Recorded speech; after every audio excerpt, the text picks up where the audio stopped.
나는 오늘도 간에 찬양하시면서 중고등부 연합 예배 시작하겠습니다.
사도신경으로 우리의 신앙을 고백하겠습니다. 나는 전능하신 아버지 하나님 천지의 창조주를 믿습니다. 나는 그의 유일하신 아들 우리 주 예수 그리스도를 믿습니다. 그는 성령으로 잉태되어 동정녀 마리아에게서 나시고 본디오 빌라도에게 고난을 받아 십자가에 못 박혀 죽으시고 장사된 지 사흘 만에 죽은 자 가운데서 다시 살아나셨으며 하늘에 오르시어 전능하신 아버지 하나님 우편에 앉아 계시다가 거기로부터 살아있는 자와 죽은 자를 심판하러 오십니다. 나는 성령을 믿으며 거룩한 공교회와 성도의 교제와 죄를 용서받는 것과 몸의 부활과 영생을 믿습니다. 아멘. 찬송가 50장 함께 부르시면서 봉헌하는 시간 갖겠습니다.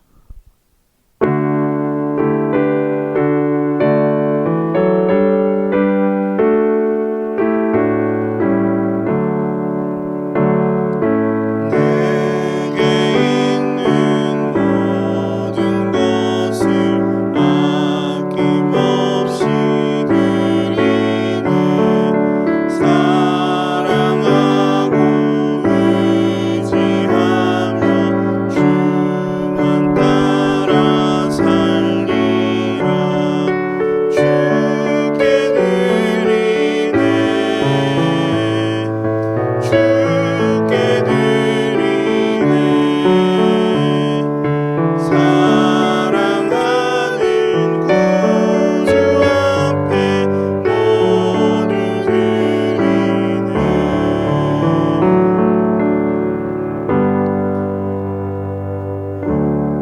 중등부 유하은 학생이 우리를 대표해서 기도 인도해 주시겠습니다.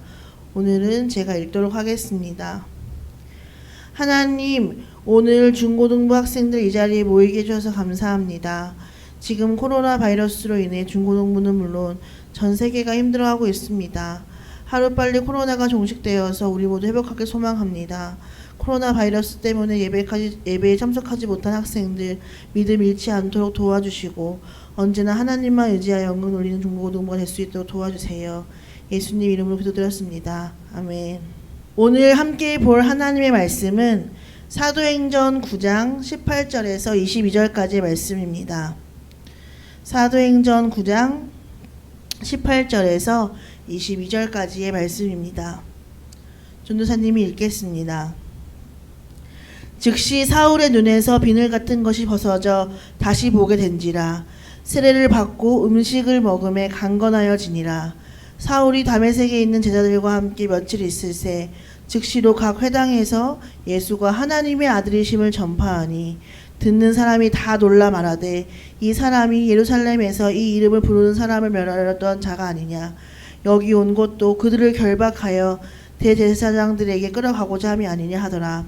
사울은 힘을 더 얻어 예수를 그리스도라 증언하여 다메섹에 사는 유대인을 당혹하게 하니라.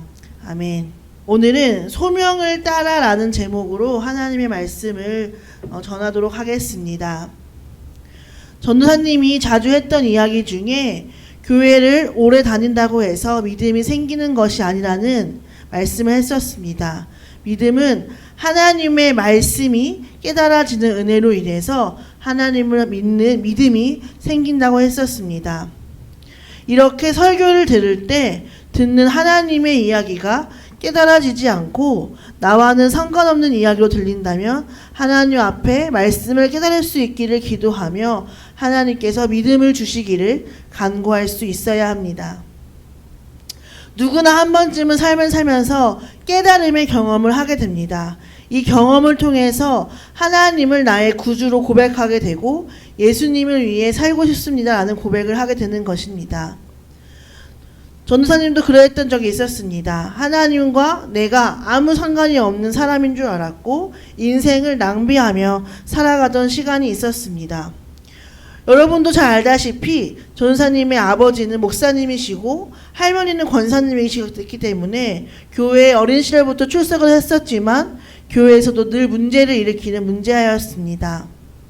이런 저에게도 어느 날 하나님이 찾아오셔서 깨달음을 허락해 주시고 나를 구원하신 하나님의 말씀을 가르치는 삶을 살고 싶다는 생각이 들어서 신학대학교를 편입을 하게 되었습니다. 전도사님은 가정 형편이 넉넉하지 못했기 때문에 아침 9시부터 오후 4시까지는 수업을 듣고 오후 5시부터 새벽 1시까지는 아르바이트를 하면서 학비를 충당할 수밖에 없었습니다.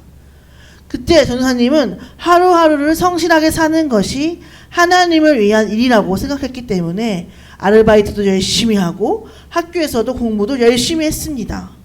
공부를 열심히 하다 보니 과에서 수석도 할 수 있었고 장학금도 받을 수 있었고 아르바이트를 하는 곳에서도 성실하게 하다 보니 시급이 점점 올라가는 재미도 볼 수 있었습니다.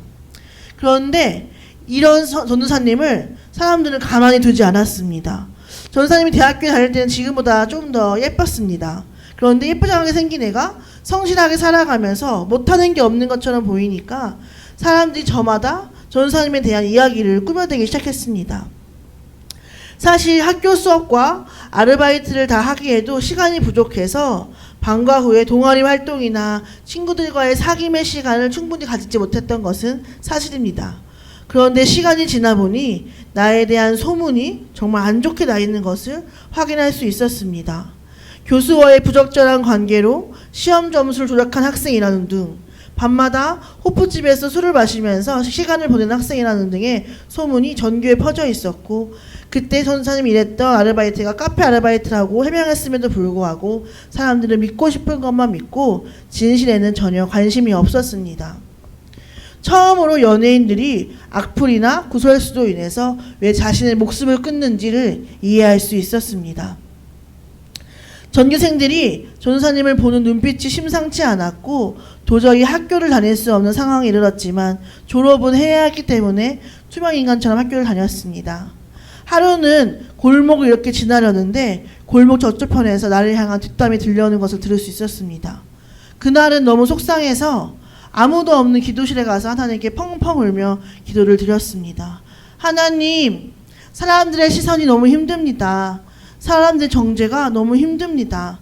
나는 아무런 잘못을 하지 않은 것 같은데 사람들은 나에게 죄가 있다면 저를 판단합니다. 하나님, 제가 정말 이렇게 쓸모없는 사람인가요? 하면서 한참을 울면서 기도를 했습니다. 그때 하나님께서 전도사님의 마음에 위로를 해주셨던 말씀이 바로 로마서 8장의 말씀입니다. 하나님은 사람들의 정죄에 지쳐있는 저에게 그리스도 예수 안에 있는 자들에게는 결코 정죄함이 없다라고 말씀해 주시며 전도사님이 더 이상 죄 아래에 있는 자가 아니라 예수님께서 주신 생명 안에 속한 자임을 깨닫게 해주셨습니다. 사람들이 전도사님을 향해 옳지 않은 내용으로 수군수군 할지라도 그것들은 나를 얽매이게 할 수 없으며 나는 예수의 십자가로 해방되어 자유함을 입은 자임을 다시금 깨닫게 해주셨습니다. 그때 그 경험을 통해서 저는 다시 한번 저의 정체성을 회복할 수 있었습니다. 오늘 우리가 읽은 본문에서도 사울도 이와 같은 경험을 할 수 있었습니다. 사울이 하나님을 만나서 이름이 바울로 바뀐 것은 다들 아시지요? 바울이 사울로 살면서 하나님을 몰랐을 때에는 예수님을 믿는 사람들을 박해하며 감옥에 가두며 돌로 쳐 죽이던 사람이었습니다. 사도행전 7장에 보면 스데반의 순교하는 장면이 나오는데 스데반은 하나님의 말씀을 가르치며 설교를 하다가 사람들에 의해 돌로 쳐 죽임을 당하였고 성경에서 사울은 스데반이 죽임 당함을 마땅히 여겼다고 기록하고 있습니다. 그 정도로 사울이 얼마나 예수님을 믿는 사람들을 박해했는지 알 수 있는 부분이라고 할 수 있습니다. 그러던 사울이 다메섹으로 가는 도중에 하나님을 만날 수 있었습니다. 그가 다메섹으로 가는 것도 예수님 믿는 사람들을 체포해서 예루살렘으로 잡아오기 위해 이동하는 중이었습니다. 그 다메섹으로 가는 길에 하나님은 하늘에서 빛과 소리로 사울아 사울아 내가 어찌하여 나를 박해하느냐 나는 내가 박해하는 예수라 라고 말씀하시며 사울을 만나주신 것입니다. 오늘 읽은 18절에서 사울의 눈에서 비늘 같은 것이 벗겨져 다시 보게 되었다고 기록하고 있습니다. 전사님이 바라기는 우리 큰 기쁨 교회 중고등부 모든 친구들이 하나님을 가리웠던 비늘 같은 것들이 벗겨져서 하나님을 더욱 선명히 보고 말씀을 깨닫는 은혜를 누리는 친구들이 되기를 기도합니다. 그렇게 예수를 박해하던 사울이 하나님을 만난 후 첫 번째로 한 일은 무엇입니까? 바로 전도입니다. 그는 즉시로 각 회당에서 예수가 하나님의 아들이심을 전파했다고 기록하고 있습니다. 그러니 사람들이 다 깜짝 놀랄 수밖에 없었습니다. 얼마 전까지만 하더라도 예수를 믿는다고 하는 사람들을 다 감옥에 가뒀을 뿐만 아니라 스데반을 죽게 한 그 자리에 있었던 것이 바로 사울이었기 때문입니다. 그리고 그가 다메섹에 온 이유도 믿는 자들을 잡아가려고 했던 그의 목적을 누구보다도 잘 알고 있었기 때문에 사람들은 사울의 말을 믿으려고 하지도 않았고 더러는 그를 죽이려고도 했습니다. 여러분들이 만약 사울이라면 사람들이 변화된 내 말을 믿지 않고 오히려 나를 죽이려고 한다면 어떻게 하겠습니까? 예수님을 전도하는, 전파하는 일을 포기하거나 다시 과거로 돌아가서 예수 믿는 사람들을 잡는 일을 반복하거나 에라이 몰라 그냥 대충 살래 라는 생각을 했을지도 모릅니다. 그러나 사울은 어떻게 했다고 기록하고 있습니까? 22절에 사울은 힘을 더 얻어 예수를 그리스도라 증언했다고 기록하고 있습니다. 아무도 내 말을 믿지 않고 오히려 나를 죽인다고 하는데 사울에게 힘이 되었던 부분은 무엇일까요? 바로 사울이 만난 하나님에 대한 확신입니다. 하나님은 사울에게 소명을 주셨습니다. 가라! 이 사람은 내 이름을 이방인과 임금들과 이스라엘 자손들에게 전하기 위해 택한 나의 그릇이다 라고 분명히 말씀해 주시며 그 소명을 감당하기 위해 받아야 할 고난의 내용도 알려주셨습니다. 사울이 이전에는 죄와 사망의 법 아래에 거하면서 자기 멋대로 살고 예수님을 믿는 사람들을 박해하는 일에 앞잡이였다면, 하나님을 만난 그 순간부터는 자신이 더 이상 있는 자리가 죄와 사망이 아니라 생명과 성령의 법이라는 사실을 깨달았기 때문입니다. 그렇기 때문에 사람들의 사사로운 반응에 휘둘리지 않고 자신에게 주신 하나님의 소명을 기억했기 때문에 사울이 더욱 힘을 얻을 수 있었다고 생각합니다. 여러분들도 사울처럼 하나님을 만나서 하나님이 주신 소명의 내용을 들으셨습니까? 만약 우리 중에 한 명이 갑자기 하나님을 만나서 저 선교사로 나갈래요 라고 말한다고 생각해 봅시다. 사람들의 좁은 소견으로는 불가능하다. 너가? 거짓말 하지 마. 장난치지 마라고, 너는 못할 거야 라고 말할 수 있겠지만, 소명을 주신 하나님은 그 소명의 내용들을 그 사람의 개인의 삶에서 이뤄가시는 분이시기 때문에 하나님의 인도하심을 받는 사람의 내일은 우리가 결코 예상을 할 수 없는 부분이라고 생각을 합니다. 사랑하는 중고등부 여러분, 언제나 믿음 안에서 행동을 하십시오. 그리고 하나님의 인도하심을 받는 삶을 살아가십시오. 내가 가는 길이 옳다라는 확신이 있고 내가 가는 길이 말씀의 길이라는 확신이 있다면 사사로운 사람들의 소리에 흔들리지 않을 수 있습니다. 마귀가 제일 싫어하는 것은 우리가 하나님과 친밀함을 누리는 것입니다. 그래서 성경에서는 마귀에게 틈을 주지 말라고 말하며 너의 마음을 지키라 라고 말씀하시는 것입니다. 내가 말씀의 길을 걸어감에 있어서 조금이라도 내 마음을 흔들고 방해하는 것이 있다면 내 삶 속에서 단호하게 제하여 버리는 믿음의 태도를 가지는 우리 큰 기쁨의 모든 학생들이 되기를 기도합니다. 사울이 바나바와 함께 예루살렘에 돌아오게 되었습니다. 그런데 사울이 예수님의 제자들과 함께 친하게 지내면서 사귀려고 하니 다른 제자들이 두려움에 벌벌 떨기 시작했습니다. 야, 쟤 사울이 우리에게 친한 척하다가 잡아가면 어떡해. 야, 쟤 사울 진짜 변화된 거 맞아? 나 믿을 수 없어. 나는 사울이랑 친구 안 할래. 라고 하면서 저마다 두려움에 벌벌 떨기 시작한 것입니다. 그때 바나바가 나섭니다. 함께 읽지는 않았지만 사도행전 9장 27절에 기록하기를, 바나바가 데리고 사도들에게 가서 그가 길에서 어떻게 주를 보았는지와 주께서 그에게 말씀하신 일과 다메섹에서 그가 어떻게 예수의 이름으로 담대히 말하였는지를 전하니라. 이 말이 무엇이냐면 바나바가 나서서, 여러분, 사울이 다메섹으로 가다가 정말 하나님을 만났습니다. 하나님께서 사울을 택한 나의 그릇이라고 말씀해 주셨습니다. 사울은 이 말씀을 듣고 변화를 받아서 다메섹에서 죽음의 위기와 사람들이 믿지 않았음에도 불구하고 담대히 힘을 얻어서 예수의 이름을 전하였습니다라고 말해준 것입니다. 저는 우리 중고등부 친구들이 서로에게 바나바와 같은 동역자가 되었으면 좋겠습니다. 지금은 우리가 학교와 교회 안에 있으면서 보호를 받고 있습니다. 그러나 한 발자국만 세상에 나가면 세상에서는 마귀가 삼킬 자를 찾고 있다라는 표현이 딱 맞을 정도로 신앙을 지키는 것이 상당히 어렵습니다. 전사님도 이렇게 살면서 이렇게 보면 중고등부 때까지는 신앙생활을 열심히 잘 하다가 세상에 나가서 돈의 유혹과 사람의 유혹에 넘어가 신앙생활을 포기한 사람들을 정말 많이 봤습니다. 저는 개인적으로 여러분들이 그렇게 신앙을 포기하는 친구들이 되지 않고 평생을 하나님을 사랑하는 친구들로 자라나기를 기도하고 있습니다. 그렇기 위해서는 서로 믿음을 지켜줄 수 있는, 서로의 신앙을 든든히 세워줄 수 있는 믿음의 동역자가 필요합니다.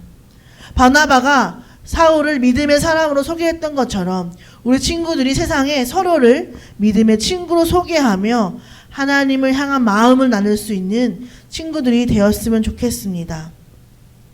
기도가 필요할 때마다 서로가 든든한 버팀목이 되어서 서로를 위해서 기도해주고 신앙을 지켜줄 수 있는 동역자로 교회 안에서 성장할 수 있었으면 좋겠습니다. 바울이 에베소 교회에 쓴 편지인 에베소서를 보면 1장에서 바울이 에베소 교인을 위해 이런 기도를 합니다.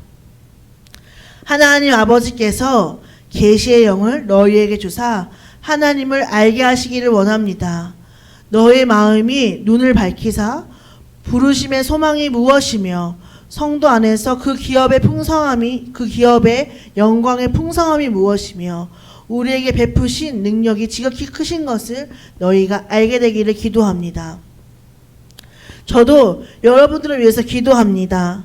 하나님께서 여러분들로 하여금 하나님을 알게 하는 일과 말씀을 깨닫는 영을 허락하시고 마음의 눈을 밝히시사 여러분들 각 개인을 향한 하나님의 부르심의 소망을 알게 되기를 기도합니다.